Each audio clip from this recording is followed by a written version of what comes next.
नमस्कार दोस्तों। जैसे हम बात कर रहे थे Mahatma Gandhi national rural guarantee act employment guarantee act की। शॉर्ट में इसको मनरेगा ही बोला जाता है। 2005 में ये कानून बना था कि कैसे गांव में जो है लोगों को रोज़गार देना है, और वो रोज़गार देते हुए कैसे गांव में जो बुनियादी ढांचा खड़ा करना है, जो हमारे कुदरती स्रोत हैं, जल जंगल ज़मीन, तो उनको हमने बचाना है। अपने वातावरण को अच्छा रखना है और गांव की तरक्की भी उसके साथ हो। और वो सब करते-करते जो है गांव में रोज़गार पैदा करना है।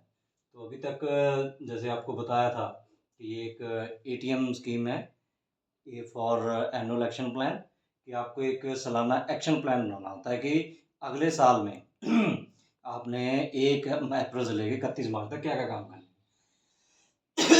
सॉरी। फिर है टाइमली एक्टिविटी, तो उसकी एक टाइमलाइन डिसाइडेड है कि आपको एक ग्राम सभा करनी है। 30 नवंबर तक इसका गाँव लेवल पे आपका एक्शन प्लान बना के आपने ब्लॉक में देना है। तो मॉनिटरिंग है, फिर आपने स्टेप बाय स्टेप मॉनिटरिंग करनी है कि उसका प्रॉपर आगे ब्लॉक लेवल पे, जिला लेवल पे आगे गया नहीं है, वो आप लगातार उसकी मॉनिटरिंग कर सकते हैं कि हमारा प्रोजेक्ट कहाँ-कहाँ पे मूव हुआ है। तो हमने जैसे आपको बताया था कि मनरेगा में 260 के करीब काम है, और 60% फंड है जो सिर्फ़ खेती के लिए है, जबकि आम सभी को ये विश्वास हो गया है, जो सब लोग बोलते हैं, चाहे वो बड़े से बड़ा अफ़सर हो या कोई किसान हो या यूनियन वाला हो या हमारे जैसे कोई अपने आप को एक्सपर्ट कहने वाले या बुद्धिजीवी लोग हैं, कि मनरेगा तो है वो मज़दूर को खेत से निकालने का काम है, ऐसा नहीं है। और 260 और 60% फंड जो है वो खेती के लिए है। लेकिन खेती में जो बहुत बार बात होती है, कोई लोग गुमराह हो जाते हैं या कोई गलत जानकारी देता है कि अपने खेत में काम करने के लिए किसान को दिहाड़ी मिलेगी, उसको उसको रोज़गार मिलेगा या मनरेगा की लेबर खेत में आ जाएगी। तो ऐसा नहीं है, वो इंफ्रास्ट्रक्चर डेवलपमेंट के लिए है। लेकिन एक काम है तो 2 वैसे, तो एक काम है जो पेड़ लगाने हैं। तो उसमें 2 पार्ट आते हैं, एक बागवानी आता है, एक वन खेती आ जाता है। तो आज हम बात करेंगे बागवानी का। बागवानी ऐसा काम है जिसमें किसान को, जो किसान है, किसान को मज़दूरी मिलेगी। ये इकलौता काम है। तो इसमें क्या सुविधाएँ हैं कि आपको ये 100% ग्रांट है। इसमें जो आपने नर्सरी लगाने हैं, जो पौधे लाने हैं, वो मिलेंगे। खेत की तैयारी,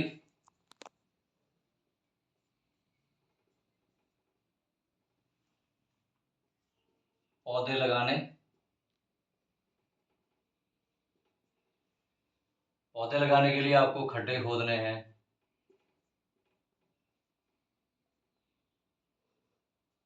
या आपको पौधे लगाने हैं, वहाँ पे पौधा लगा के लगाना है, उसकी ट्रांसपोर्टेशन का, खाद का, उस पे अगर कोई स्प्रे करनी है, जैविक हो या केमिकल हो।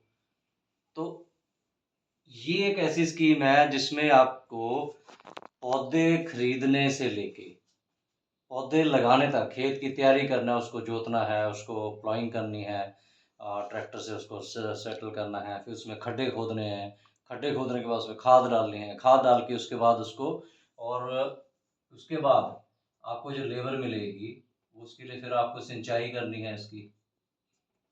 तो ये सारे काम जो हैं, ये सारे काम जो हैं मनरेगा में, इसके लिए 100% सुविधाएँ हैं। करीबन 52,000 रुपया का इसमें प्रोविज़न है।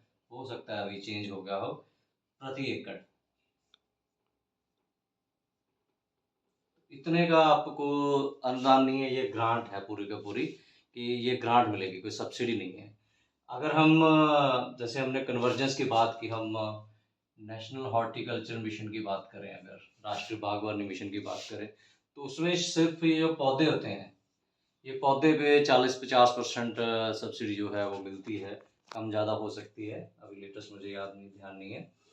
तो आप देखिए कि बागवानी मिशन में सिर्फ पौधे पे सब्सिडी मिल रही है, और मनरेगा में पौधे के साथ-साथ खेत की तैयारी, पौधे लगाने के लिए, उसमें खाद डालने के लिए, स्प्रे करने के लिए और सिंचाई करने के लिए।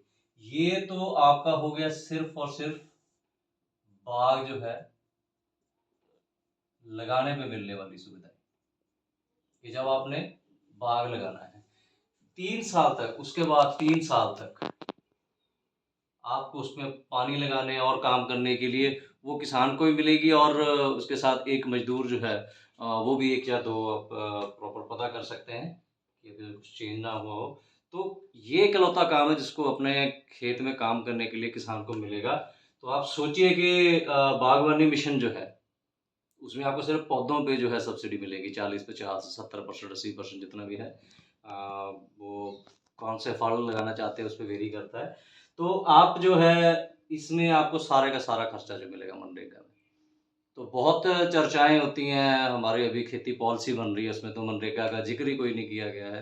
पंजाब की जो एग्रीकल्चर पॉलिसी का ड्राफ्ट तैयार हुआ है, तो उसमें भी ये सुविधाएँ नहीं है। बताया ये जाता है कि हाँ, हमें हॉर्टिकल्चर के अंदर एरिया लेके आना चाहिए, उसमें वो ये टेक्नोलॉजी लानी चाहिए, वो टेक्नोलॉजी लानी चाहिए। अगर किसानों को ये फ्री में जो सुविधा मिल रही है, तो वो अगर किसानों के साथ पास लेके जाया जाए, तो क्यों जो है किसान है, वो इनकरेज नहीं होगा कि मैं बागवानी की तरफ आऊँगा। तो मनरेगा में आपका बाग लग जाएगा।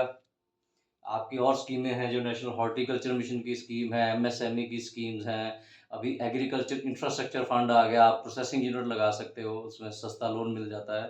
तो दोनों को मिला के जो आपका एआईएफ है, तो एआईएफ के अंदर आपको मिल जाएगा। तो ये आपको बाग लगाने, उसके प्रोसेसिंग के लिए, मंडीकरण के लिए मनरेगा का आपको बता ही दिया गया। आपके पास स्टोर बन रहे हैं, इसके लिए आप स्टोर बागवानी फसलें, उनको स्टोर के लिए जो जगह है, वो गाँव में स्टोर बना सकते हैं, वो भी आपको पहले बताया था। तो स्टोर बना के उसको कोल्ड स्टोर में कन्वर्ट करना है, तो फिर आप एआईएफ या नेशनल हॉर्टिकल्चर मिशन की स्कीम जो है, उसके साथ कन्वर्जेंस कर सकते हैं। तो ये काम बागवानी विभाग का है कि कैसे उन्होंने इसको प्लान करना है। बागवानी विभाग को जो गाइडलाइंस है मनरेगा की, एक बुकलेट तैयार करके देनी है 10-12 पेज की, लोकल लैंग्वेज में। जैसे पंजाब है तो पंजाबी में, जिसमें वो पूरा लिखा होना चाहिए कि कौन-कौन से एरिये में कौन-कौन से फल जो हैं, वो लगते हैं। जैसे अलग-अलग ज़िलों में अलग-अलग, होशियारपुर में किन्नू है, अबोहर में किन्नू है, पटियाला में अगर अमरूद है, होशियारपुर में फिर आम आ जाते हैं, लीची गुरदासपुर में आ जाती है, पठानकोट में आ जाती है। तो इस तरीके से उनको अगर बना के चार्ट जो है वो देना पड़ेगा, लेकिन आज तक मैंने वो देखा नहीं है कम से कम। तो अभी तक पंजाब में करीबन 250 एकड़ जो है, 250 एकड़ में ये बाग लगे हुए हैं, 251 टू बी एग्ज़ैक्ट, ऐसा कुछ फिगर पता चली है। तो आप लगाइए कि पंजाब में कितना बाग है, 1 लाख एकड़ हेक्टेयर शायद बागवानी के नीचे एरिया है। तो सिर्फ़ 250 एकड़ जो है, वो मनरेगा के अंडर में है।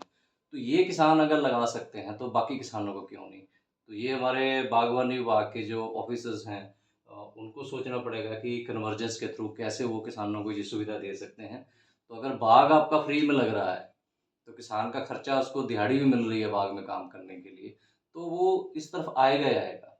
और इसमें जो सुविधाएँ हैं मनरेगा में, आपको पूरे खेत में बाग लगाना है, उसके लिए भी सुविधा है। आपको सिर्फ़ एक पट्टी में बाग लगाना है, आपको 2 लाइन लगानी है ऐसे,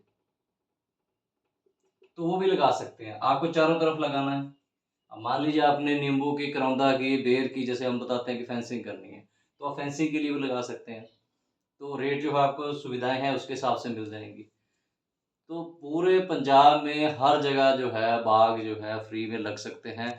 ये तो हो गया जो किसानों ने निजी ज़मीनों पे लगाने हैं। इसके अलावा जो पंचायत की ज़मीनें हैं, वो पंचायत अपने ग्राम सभा में मता पास करके कर सकते हैं कि उनके पास 5 एकड़ है तो 1 एकड़ में बाग लगा दिया जाए। तो वहाँ पे बाग लगेगा, सबको खाने के लिए मिलेगा, उससे प्रोसेसिंग की जा सकती है सेल्फ हेल्प ग्रुप बना के। तो लेडीज़ को रोज़गार मिल सकता है, जूस बनाया जा सकता है, गल-गल नींबू जैसे लगाया, अचार बनाया जा सकता है, स्क्वैश जैम, बहुत सारे जो है प्रोडक्ट उससे, फ्रूट से बनाए जाते हैं। तो ये एक इकलौती सुविधा है जिसमें किसान को खेत में काम करने के लिए दिहाड़ी मिलती है और इसमें 100% ग्रांट है।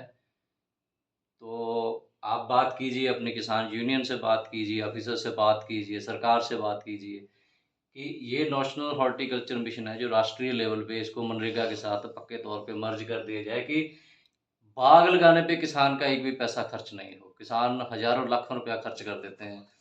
तो ये एक बहुत बढ़िया स्कीम है जिससे जो हॉर्टिकल्चर मिशन है, उसको एक बढ़ावा मिलेगा। भारत में जो है हॉर्टिकल्चर की पैदावार जो है, ज़मीन है, उसका रकबा जो है उसके अंदर बढ़ेगा। और पंजाब में ख़ास तौर पे जो समस्याएँ आ रही हैं व्हीट और पैडी साइकिल की वजह से, तो ये बाग जो है वो आसानी से लगाए जा सकते हैं। तो कौन-कौन से बाग कैसे-कैसे लगाने हैं वो पीएयू की आप किताबें पढ़ सकते हो। आप पीएयू के यूट्यूब चैनल पे जाके जानकारी ले सकते हो, पीएयू की वेबसाइट पे देख सकते हो, अपने बागवानी विभाग से बात कर सकते हो। तो इसके लिए आपको फिर से वही एटीएम एनुअल एक्शन प्लान बनाना है। तो गाँव में आपको देखना पड़ेगा कितने किसान हैं, कितनी ज़मीनें हैं, कितने किसान इच्छुक हैं। मान लीजिए आपके गाँव में 20 किसान जो है इच्छुक हैं, तो आप वहाँ पे लिख दीजिए 20 किसान 10 एकड़ अमरूद का बाग लगाना है, 5 एकड़ उसका लगाना है, मिक्स लगाना है। तो सारे के सारे पौधे जो आपको वहाँ से मिल जाएँगे। ये पंचायत की ज़मीन है, इसकी फेंसिंग करनी है कि आपको इसकी फेंसिंग के लिए करौंदे और नींबू के, गलगल के जैसे पीएयू ने मॉडल बनाया हुआ है, बेर के जो है वो पेड़ लगाने ताकि इसकी एक लाइव फेंसिंग बन जाए। तो इस तरीके से आपको गाँव में जो ग्राम सभा में मता पास करना है। तो बागवानी मिशन के लिए ये एक सबसे बड़ी स्कीम है, पूरी दुनिया में ऐसी कोई स्कीम नहीं है। तो 100% ग्रांट इन एड है, सब्सिडी की कोई बात नहीं है, हर कोई लगा सकता है। तो आपको बस ये ग्राम सभा में मता पास करना है। धन्यवाद।